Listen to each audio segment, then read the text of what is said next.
Good evening, everybody, and welcome to the Daiwa Anglo-Japanese Foundation. My name is Jason James. I'm the Director General of the Foundation, and I'm also chairing this seminar. Right, well, this evening we're going to be talking about pacifism and the legitimate use of force, which is a very hot topic in Japan at the moment. And we've got three great experts to speak about it.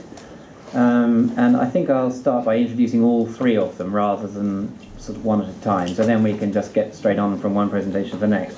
Our first speaker, a good friend of the Foundation, is Dr. Alessio Catalano, next to me here. He's lecturer in War Studies at the Department of War Studies at King's College London. He's a specialist in Japanese naval history and strategy and contemporary maritime issues in East Asia. He's been a visiting scholar at Aoyama Gakuin University and at the National Graduate Institute for Policy Studies in Tokyo. And he's currently an adjunct fellow at the Institute of Contemporary Asian Studies at Temple University in Japan. And he's published on issues relating to maritime strategy in the UK and Japan. In fact, he launched his latest book here not so very long ago. And Alessio is going to give us, I think, the sort of broader background and also look at Japan's defence capabilities and how they may be changing at the moment. Our second speaker is Dr. Michito Tsuruoka, in the middle there. He is a senior research fellow at the National Institute for Defence Studies in Japan, which is the Japanese Ministry of Defence's think tank, basically. And he's here for 1 year in the UK as a visiting fellow at RUSI, the Royal United Services Institute for Defence and Security Studies. And our final speaker will be Professor Reinhard Drifte, and he is Professor Emeritus at Newcastle University, and he's also an Associate Fellow at RUSI. And his main research interests are Japanese-Chinese relations, issues in the East China Sea and South China Sea, but also more broadly Japanese foreign policy and international security in Northeast Asia. And he's published a number of books on those kind of subjects. So I think Dr. Tsuruoka is going to talk about the way in which Japan is considering changing the interpretation of its constitution to allow it to take part in collective defence activities with other countries. And then Professor Drifte is going to speak more specifically about Japan's issues in the East China Sea, which could potentially actually lead to a use of force. So I'll pass over to you, Alessio, to start. Thank you. Excellent. Thank you, Jason. Welcome, everyone, and thank you very much for taking the time to join us this evening for this event. It is always a very daunting task to come first in any type of event, and it is particularly true for me in this case because I'm sending and sharing the panel with a practitioner, so someone that actually is a hands-on, constantly working on this subject, and someone who's been witnessing, looking, analysing the evolution of Japanese defence policy for the past sort of 2 to 3 decades. So, you know, I'm squeezed in the middle, so it's a very difficult task. But I'm turning calamity into victory, and therefore I'm using the fact that I'm the first one to go, just to get out of the way, right? And so that by the end, you've all forgotten about me, and that's just fine. In the process of this, when we were thinking about how to distribute, how to share the burden in terms of addressing this question, I took upon my shoulders to focus on one particular aspect, that is the tools for the implementation of defense policy, those tools that in a way do help understand how far Japan is going, how far Japanese defense is changing.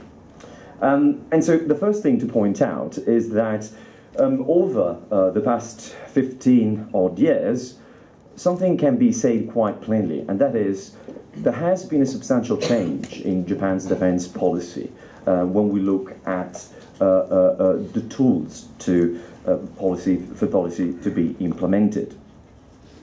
So it's not a question of whether Japan is still living in the early days of the post-Cold War. We're in a different place, and the past decade and a half witnessed a process of acquisition of new capabilities, that at the moment are expanding the boundaries of Japanese defense and the possibility of Japanese military power to be employed.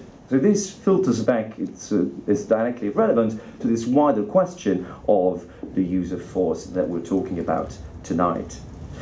I would say that overall there were four drivers that underpinned this transformation.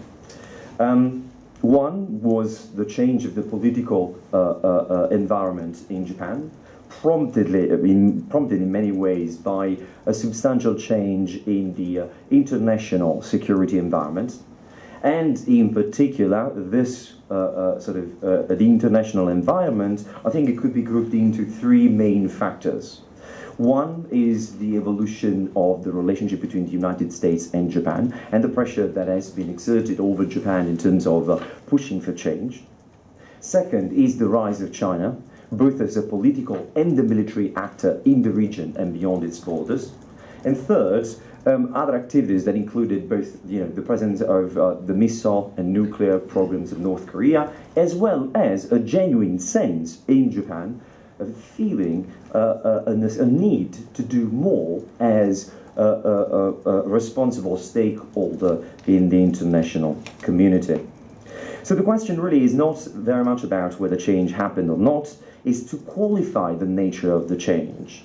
Are the capabilities that have been procured and introduced to complement the capabilities as they existed at the beginning of the 90s, in a way revolutionizing and empowering Japan to move beyond the borders of this exclusively defense-oriented policy posture, which has been the main characteristics of Japanese defense policy for the past 6 decades?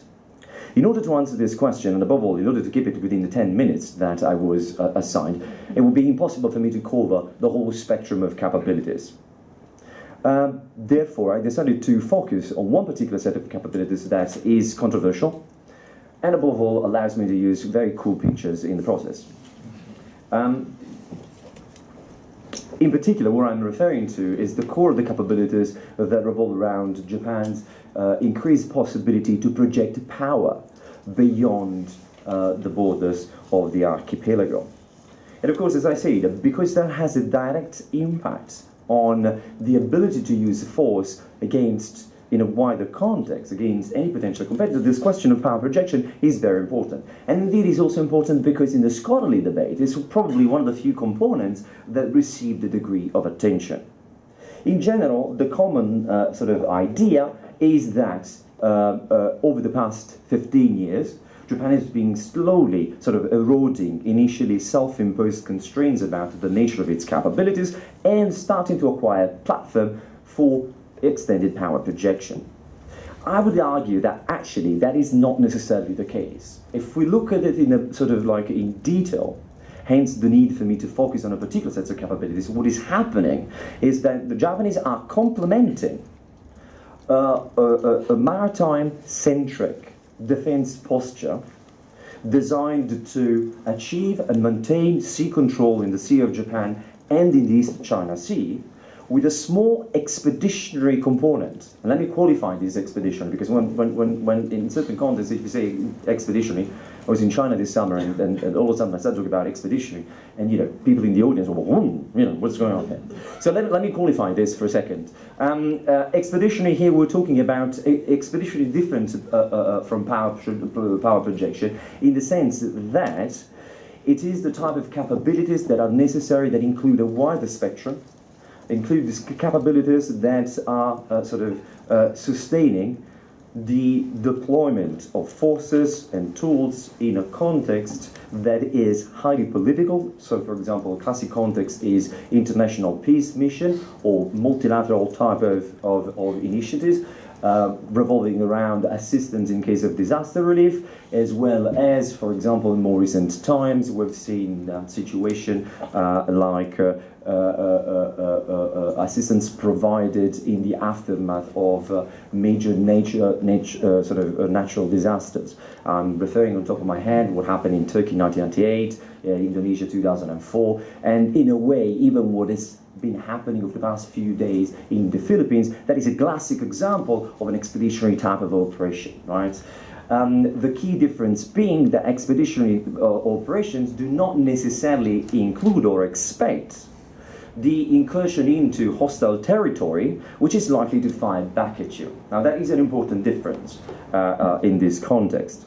But let me review with you something about. Let me review with you what happened in terms of changes in Japanese defense policy. If we look at power projection, obviously the first thing that comes on top of your mind is the main platforms that enable that power, the projection of power, to take place. So in this respect, we have to focus for a moment on hardcore assets, particularly sort of maritime-centric type of assets, larger ships, from amphibious assault ships to small helicopter or tactical helicopter carriers or aircraft carriers. And if we look at this, the first thing to say is that between 1995 and 2012 was numerically the Japanese have been reducing their capabilities because of limits and sort of like problems and financial constraints. If we look at the aggregated tonnage of the fleet, sort of one of the first parameters to get a sense of whether this fleet is actually contracted, has been reduced because of the smaller numbers, the truth is that the fleet, in terms of aggregated tonnage, it's been growing, right? And that is because throughout the 90s, was in overall terms, the fleet sort of shrunk. What happened was that the few assets, new assets that were introduced were larger assets to provide that minimum capacity for strategic lift. What I'm referring to right now is the Osumi class of amphibious ships that were the first of which was introduced, was requested in fiscal year 1992 in the aftermath of the first deployment of Japanese self-defense forces in Cambodia, whereby the mission was organized on what was at the time the only amphibious capacity that the Japanese had, small landing ships that weren't really much good for sort of like overseas deployment. Apparently, all those who made it to Cambodia felt so bad for the first few hours that nobody and nothing could be done. Obviously, if you've been going like this for a few days, that's not really pleasant. And so that was followed up in 1998 and 1999 with the procurement with other two assets of the same kind. To the present day, this constituted the bulk of the majority of the forces, or majority of the platforms that have been used for the largest deployment in the context of international mission that the self-defense forces were authorized. The second reason why that graph shows an increase in terms of aggregated tonnage is the implementation of a slightly different sort of concept. In fact, the acquisition of amphibious platforms was not the only sort of main investment. The second sort of component in this was the procurement of a new enhanced type of helicopter carrier destroyer, or DDH, which takes the shape today of the Hyuga class, which you see up there, and more recently the Izumo class, which is slightly larger in terms of total displacement. Now, the key point of this to take away is that that shape is very much emblematic of this careful expansion, which bears still a number of limits and really doesn't suggest that the Japanese at the moment are pursuing a fully fledged power projection force.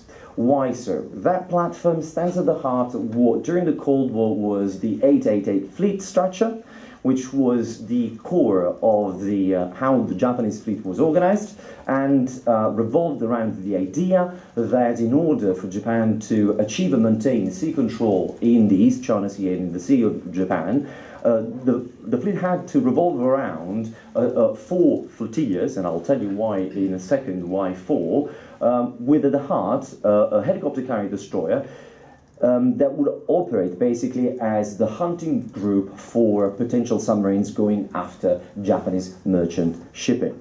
In the post-Cold War era, the idea that this hunting group has to remain as the bedrock of Japan's maritime presence in the Sea of Japan and the East China Sea was confirmed. The modification of the structure today have been implemented to make this fleet organization much more flexible. At the moment, the standard tactical formation is not a configuration in 8 ships, but 2 divisions of 4, so that in peacetime activities can be used for more activities rather than just ASW. Nonetheless, in specific occasions, if it is required, the 2 tactical groups can be brought together in order to have again the ASW hunting group. This still represents the main expression of Japan's ambition to maintain sea control in the Sea of Japan and the East China Sea.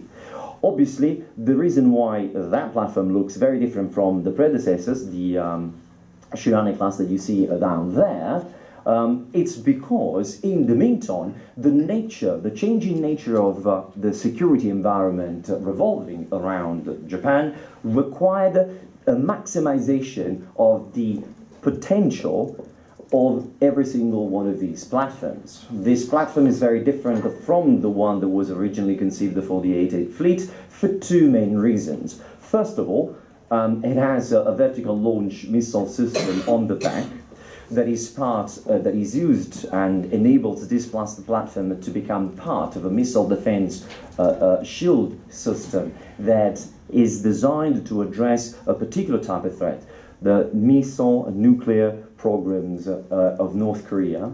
And the main tower structure in the middle over there, which looks very much like this modern, sort of smaller tactical helicopter carriers type of designs that include advanced command and control function, the possibility to host different type of organization, so that in case of a disaster relief, you are required to deploy a platform you can do with one of those and have it sitting outside the coast and operating both as a hospital, as a command and control platform, as well as sort of like a liaison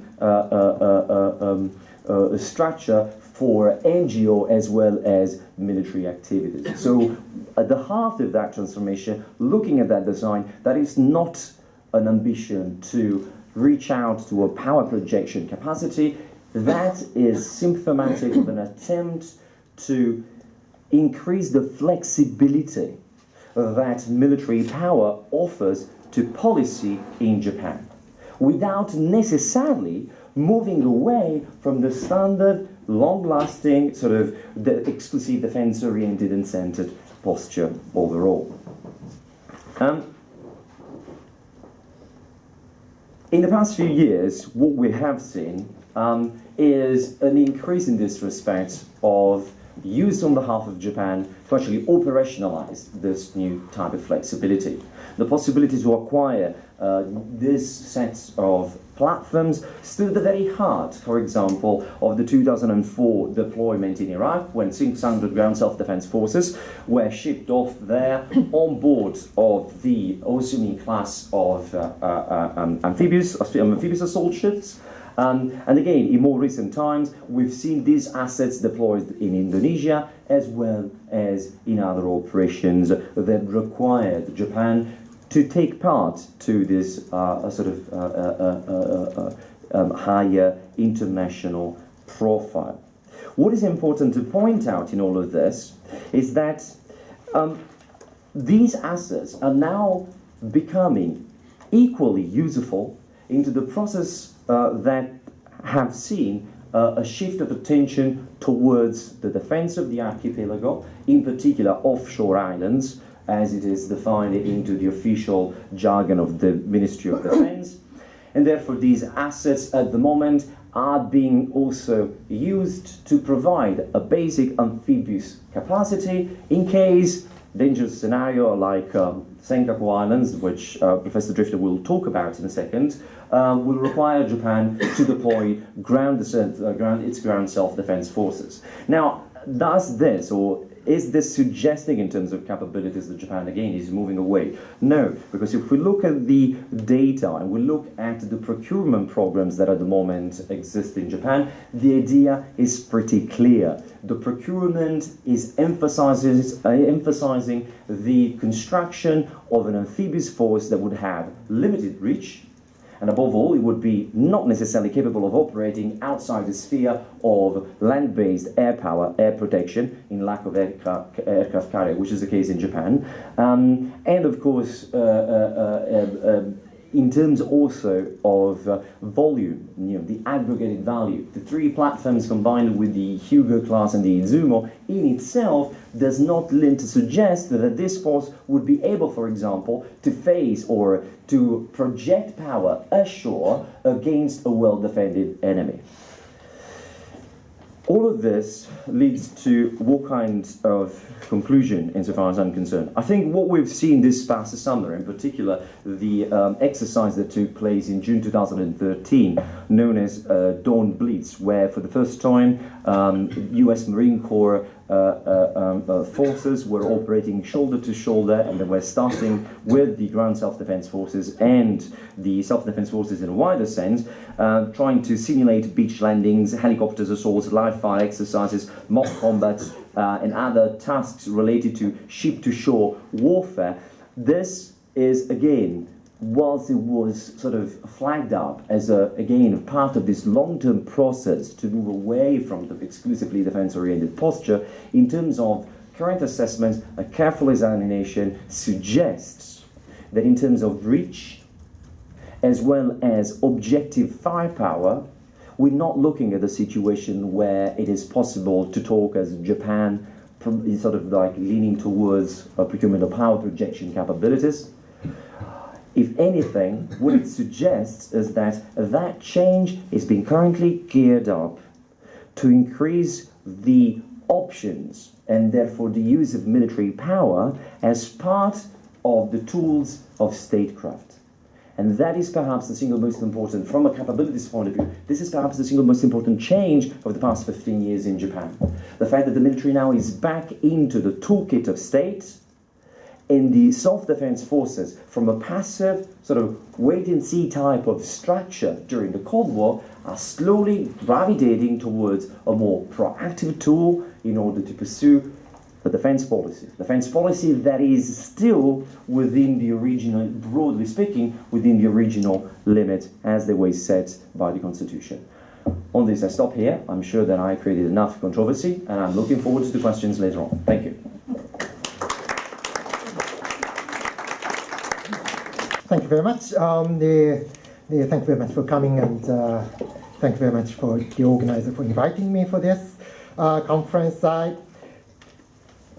What I would like to try this evening is to put the issue of collective self-defense in context.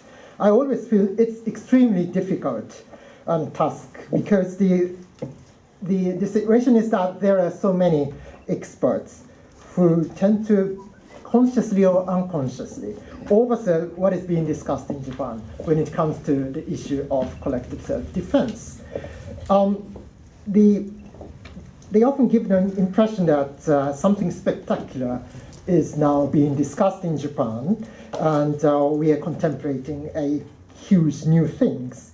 But it causes the excessive expectations or unnecessary apprehensions. So what we are thinking about and trying to do is an extremely modest effort to make Japan's position on the issue of collective self-defense just a little bit less unique and slightly closer to a number of other nations. I don't intend to belittle the importance of this effort in Japan, and particularly that now the Prime Minister Shinzo Abe is very committed on this issue, and it is a very remarkable thing given the history and evolution of Japan's defense. Nonetheless, it is 100% certain that even if the current government succeeds in changing the country's and a stance on the issue of collective self-defense, Japan's scope for the exercise of collective self-defense and the exercise or the use of force will be very, very, very limited compared to other countries.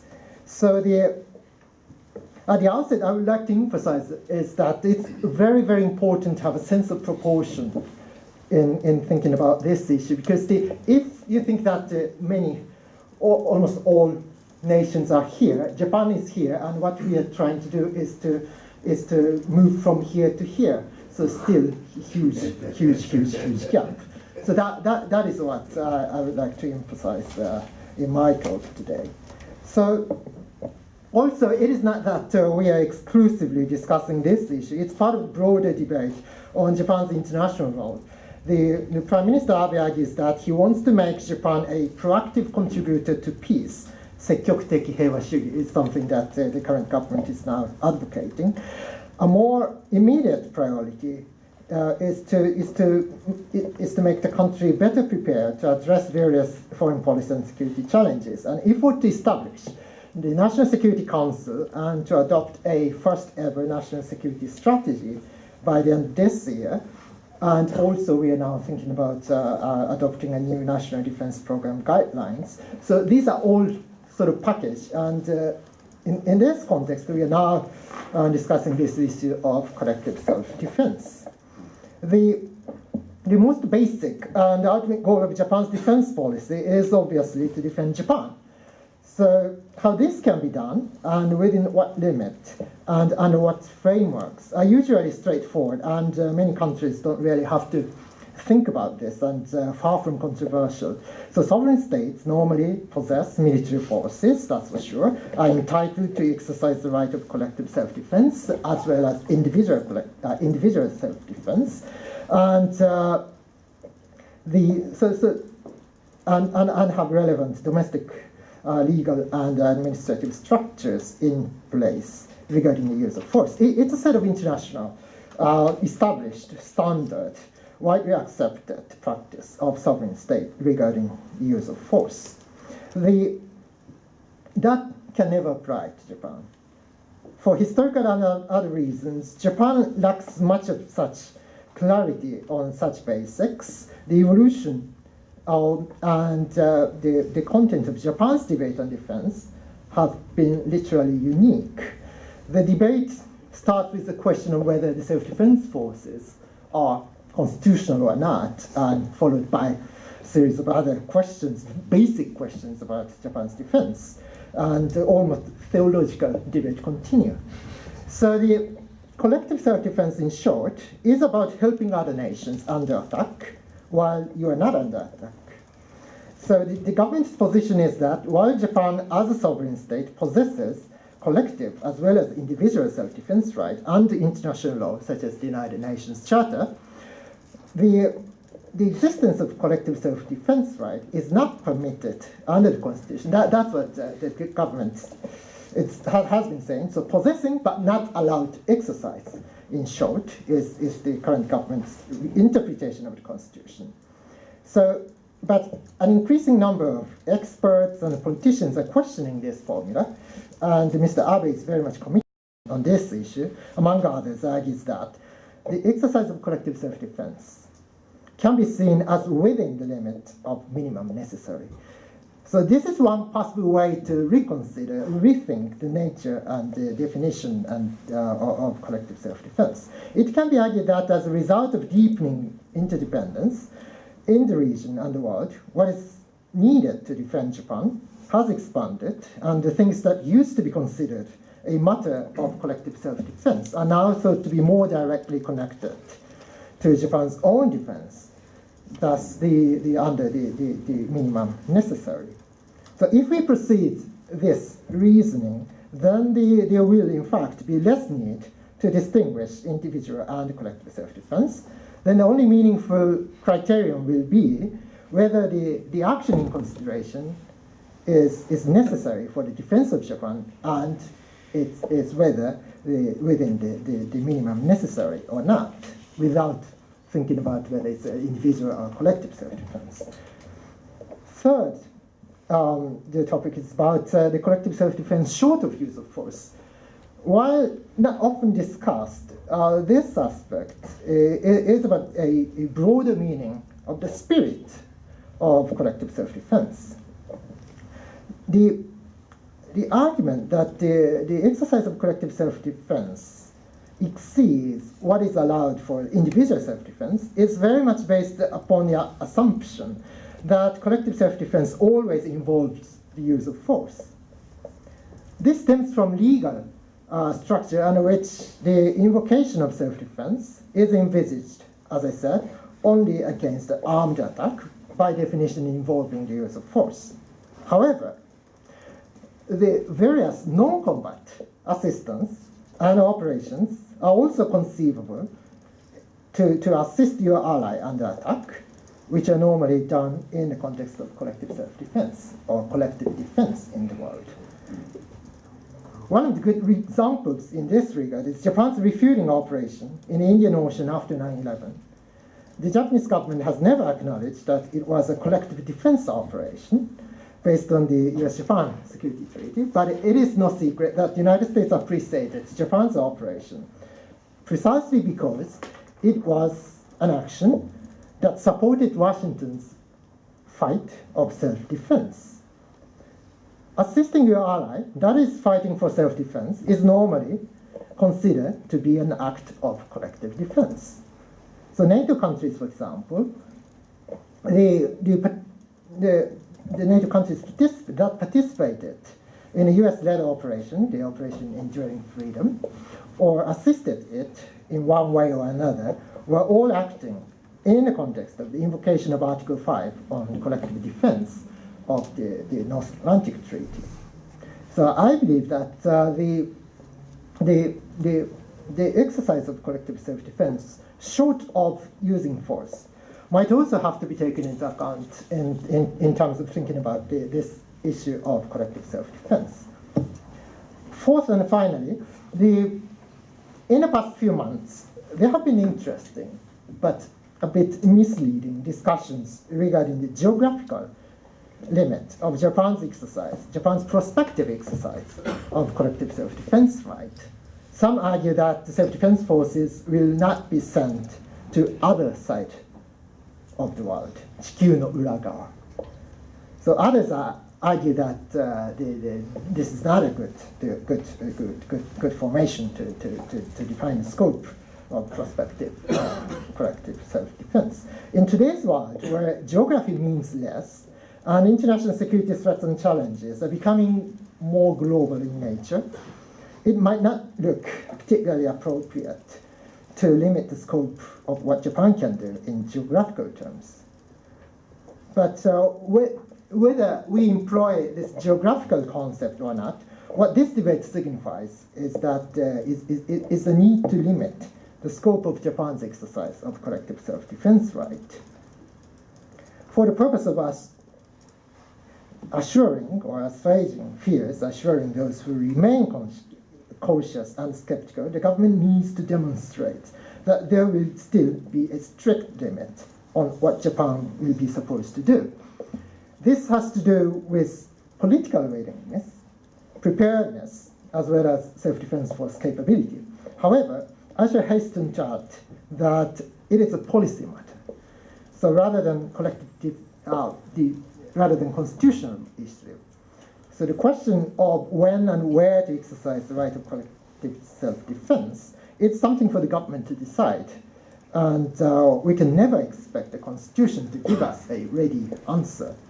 To conclude, there are obviously many other important aspects of the issue of collective self-defense, and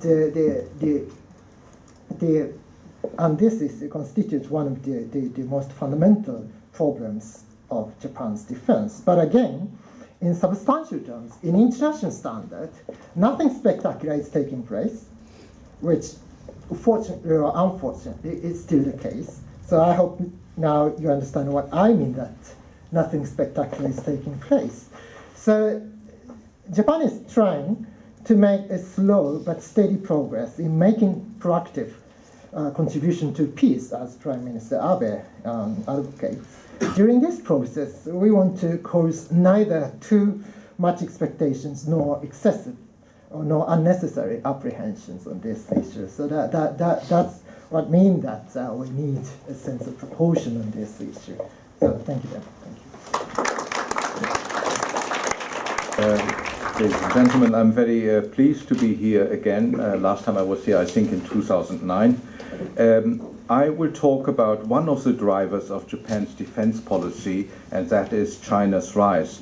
or rather, I will limit myself to the territorial dispute in the East China Sea, which may lead to the use of force, or it already is leading to Japan's defense potential being used to deter China against China's coercive means, as the Japanese government put it. And of course, it leads to the collective defense between Japan and the United States. So let me take you back to the 19th century, the area of Bismarck, of power balancing, of territorial dispute. I think the preceding speakers have well prepared you for this. Oh, sorry, where's the, to get on? Oh, I have to, yeah. First of all, a bit about the risk of territorial and maritime border conflicts. Obviously, at the end, as you see, it could lead to sporadic incidents which can result in armed confrontation, definitely naval arms race, also a race between coast guards, but also other negative risks and permanent thorn in the bilateral, trilateral relationship. If you think of Japan, China, and Korea, economically, definitely is of no benefit, and you can use it for domestic manipulation to gain support, legitimacy for the Communist Party in China, for example. The longer it lasts, the more difficult it will be to solve the issues. And for China, there's also the risk that the demonstrations against Japan, like we had again last year, could turn against the government. It definitely is not good for China, which wants to be a good neighbor. It has negative impacts on the South China Sea, and of course it undermines international law and the principle of peaceful resolution of such conflicts. Now, just let me show this here, because I have to use these terms. Around the islands, the territory are the territorial waters, and that is up to 12 nautical miles, and up to 24 is the so-called contiguous zone, and then further up to 200 nautical miles is the exclusive economic zone, EEZ, as I will say. Now, how do we go back? Yeah.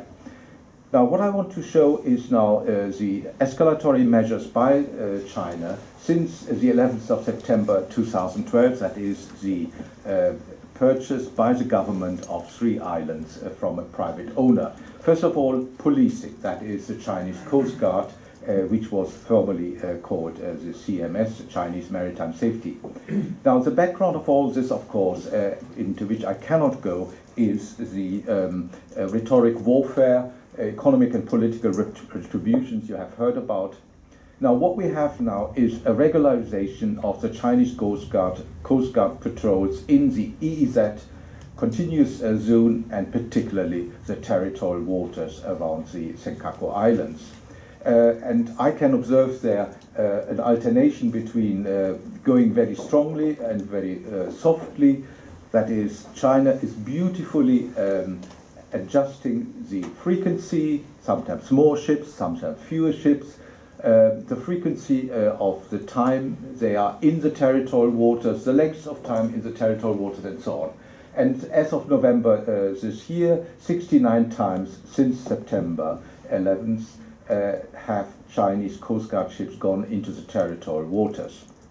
And since 2010, there have been the Chinese ships from the fishing agency in the continuous zone, and since August 2011, also in the territorial waters, and so on. So there is this escalation by China. I mean, also very much psychological games. For example, in December 2012, February 2013, one of the Chinese ships, which has a helicopter on board, opened the hangar of this helicopter place in order to give the impression that it would launch now a helicopter, but in reality it was just to warn off, to scare the Japanese observers. Now, what's the outcome of all this? That Japan's and China's Coast Guard vessels facing each other constantly in the waters around these islands, but you have so far only formalized verbal confrontation, get out, and this is our territory, Very interesting, the contrast to the exchange of water cannon salvos between Japanese Coast Guard and Taiwanese Coast Guard. There are operational constraints which may also offer incentive for escalation to a military level, and that is the lack of vessels on both sides, not just the Japanese but also the Chinese Coast Guard side.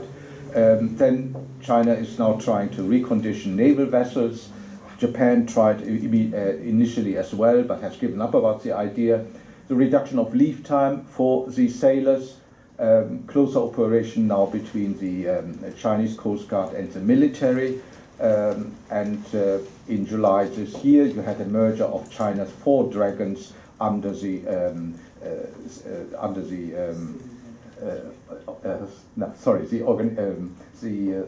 SOA. State Oceanic Administration. The Haiyanju, State Oceanic. which one of my Japanese colleagues has called the Guangdong Army, or I would call the Rottweiler maybe of the Chinese Coast Guard. So the next one, Chinese. Now the Chinese Coast Guard has deployed in December last year a turbocraft which flew over one of the islands, Utsurijima, and the only way the Japanese could react to this was to scramble with the air self-defense forces.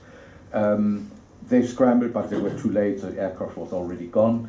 The problem for the Japanese was that the closest radar position is 200 kilometers from the Senkaku Islands on Miyakojima, and since then the Chinese have regular Coast Guard aircraft patrols. Normally, however, they keep a distance of 120 kilometers from the islands. But the Global Times in China called Japan's reaction of scrambling aggressive. The China may respond with air force. Even the Asahi Shimbun, however, said it was a highly provocative act that could lead to an armed conflict. And in January, the Japanese media speculated about using tracer bullets, that is warning shots, which was then later, however, denied by the Japanese government. So you have now the air forces of both sides involved. PLA, the People's Liberation Army Air Force. In January 2013, the Chinese Air Force sent 2 fighter against 2 ASDF interceptors, and so on. Here you have also the figures for the scrambling activities of the Japanese side, which has increased very much against the Chinese Air Force. Then you have daily flights in last October through the Miyako Strait, which is totally legal. The Chinese are legally okay for that, but of course the Japanese side got very nervous about these daily flights during a Chinese military maneuver in the Pacific. And since the 13th of December incident, you have now, since this aircraft I mentioned before from the Coast Guard flew over the Senkaku for the first time, you have round-the-clock radar surveillance aircraft from the Japanese side, which have been deployed from other bases in Japan for the Senkaku Island area. And just to show you how difficult it is for the Japanese to react, the ASDF deploys the F-15 interceptors from Naha in Okinawa, which is 400 kilometers, which means flying time alone is 20 minutes, but you have first to get into the cockpit, of course. Japan is not yet using warning shots. It's very interesting they did this against the Soviet Union in the past. And they are now considering to deploy from an airport closer to the Senkaku, which is only 200 kilometers from the Senkaku Islands. You have, of course, also now the Chinese Navy involved.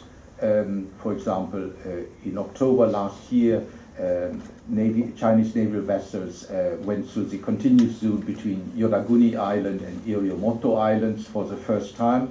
Maybe it was just to escape a typhoon, it's not quite clear. Then you had further passages there. Normally they don't pass between Yonaguni-jima and Iriomoto-jima, but normally pass between the Okinawa Island and Miyakojima. So that is really the change. Then, very serious, however, was in January 2013, Chinese vessels Chinese vessel locked on to a Japanese vessel with its firing radar onto a helicopter, and then later also onto a Japanese Navy vessel. That raised a lot of eyebrows in Japan, of course, and they got rather nervous.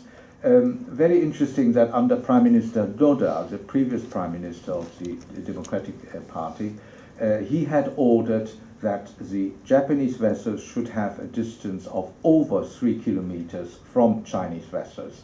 Prime Minister Abe reversed this, which of course increases the risk of a confrontation. The latest escalatory measure is, of course, the deployment of drones. Already in 2012, the State Ocean Administration, sorry, here you have it, SOA, State Ocean Administration, Haiyang-Q, announced the deployment of drones by 2012. And then the Japanese military said that in December last year and June this year, apparently there was a drone coming near the Senkaku Islands. Then in September, the State Ocean Administration announced plans to set up 11 bases in coastal areas to operate drone flight. And then finally, you had on the 9th of September, a Chinese drone outside Japanese airspace, the Air Defense Identification Zone, which was, however, 200 kilometers northeast of the Senkaku, and scrambling by the Japanese Air Force. Then in October, Prime Minister Abe approved a draft to shoot down foreign drones that intrude into Japan's airspace if warnings to leave are ignored. So it's a draft. I don't know whether this has been finalized. Then Defense Ministry spokesman in China said that shooting down a drone would be considered an act of war and prompt retaliation. And the Japanese Chief Cabinet Secretary said Japan will respond lawfully should a Chinese drone violate Japanese airspace. So it's not quite clear what will happen. There have been other Japanese countermeasures. I don't want to go through all this, but every day almost now you read about something the Japanese want to do in order to deter. Now, what are the Chinese intentions? What do they want? I think three things. They want to demonstrate that Japan is no longer exerting exclusive control over the Senkaku Islands, contested sovereignty. This is a very important point for them. And also to make the Japanese to admit that there is a territorial dispute, and making this obvious to Japan and the rest of the world. And also, I think, force the Japanese to admit that there was a tacit agreement to shelve the dispute in 1972 and 1978. This is quite interesting. I cannot talk about this today, but it is possible that here the Chinese actually offer the Japanese a way out of it. The US role, I think I can summarize it beautifully in saying creator or instigator, beneficiary, promoter, and victim at the same time. I think the time we're not allowed to go much further there, but the US has in many ways recreated or reinforced this conflict in the way they have given back Okinawa in 1972. Also, the US, as you know, takes no position on sovereignty, despite having created the expression of residual sovereignty already in 1951, supported, by the way, by the UK government. Japanese efforts to get more explicit US support, considering the Senkaku conflict as a test case of the alliance, will they help us? The US dilemma, of course, is to get more Japanese burden sharing, very important for US rebalancing, pressure on Japan to finalize Okinawa relocation, collective defense, etc., etc. But at the same time, of course, the US has very important political, economic, and strategic interests there. So a delicate maybe you have to put in guillemets, delicate balancing. The US officially insisting on diplomatic solution, saying no use of force, either in the East China Sea or in the South China Sea, and the US opposes any unilateral action that would seek to undermine Japanese administration. Now, at the same time, however, they're enhancing US force deployment in Japan, joint exercises, etc. I don't want to go through this here. The Chinese argue the US should maintain neutrality and is, of course, not very happy about these American measures to help Japan. Sorry, just very briefly, improving political climate would be, for example, a mature understanding of confidence-building measures, CBM. The goal would be to avoid the risk of military clashes, arms races, and so on. The means, military-to-military dialogues, etc. The problem is, however, that China wants to misunderstand CBMs, and I would therefore suggest to call it distrust-reducing measures. It doesn't sound as nice, but it would express it much better. For the Chinese, however, it is a means to attract prior concessions. The result is no military-to-military dialogues, etc., etc., and it is much better between China and Korea and China and the US, etc. The structural problems on the Chinese side are the secrecy which reigns in China, underdeveloped military diplomacy, different levels of modernization, etc. I think I have to stop here, but if you want to read more about the Senkaku problem, I recommend you my paper. Thank you very much.